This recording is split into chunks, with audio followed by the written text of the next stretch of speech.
ইবলিস শয়তান মানুষের প্রকাশ্য শত্রু। তবে দুনিয়ার জীবন পার করার পর কিয়ামতের দিন ইবলিস শয়তান মানুষের পাপের দায়ভার নেবে না। কিয়ামতের দিন যখন জান্নাত ও জাহান্নাম মানুষের জন্য নির্ধারণ হয়ে যাবে, তখন ইবলিস শয়তান তার শেষ বক্তব্য প্রদান করবে।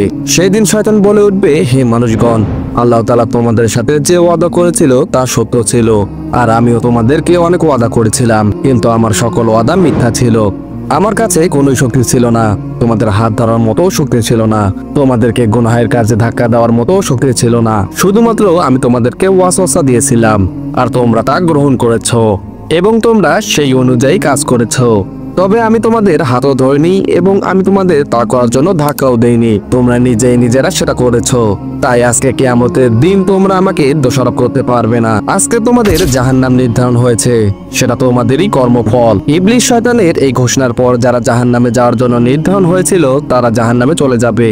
এরপর জাহান্নামে যাবার পর ইবলিস শয়তানের সাথে কি ঘটবে তার একটি বর্ণনা পাওয়া যায়, যদিও এই বর্ণনাটি অনেক দুর্বল। এই বর্ণনায় বলা হয়েছে, জাহান্নাম যখন পরিপূর্ণ হয়ে যাবে, সবাই যখন জাহান্নামের মধ্যে প্রবেশ হয়ে যাবে, তখন জাহান্নামের মানুষগুলো ইবলিস শয়তানের কাছে যাবে এবং ইবলিস শয়তানের গলা ধরে বলবে, আজ তো অরুতর্ণ আমরা জাহান্নামে।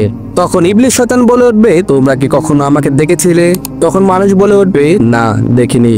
তোমরা কি আমাকে কখনো বলতে শুনেছিলে? তখন মানুষ বলবে, না শুনিনি। শয়তান আবারও বলবে, তোমরা দুনিয়াতে ইসলাম সম্পর্কে শুনোনি, জানোনি? মানুষ তখন বলবে, হ্যাঁ শুনেছি, জেনেছি। তোমাদের কাছে কি ইসলামের দাওয়াত আসেনি? তখন মানুষ বলবে, হ্যাঁ এসেছিল।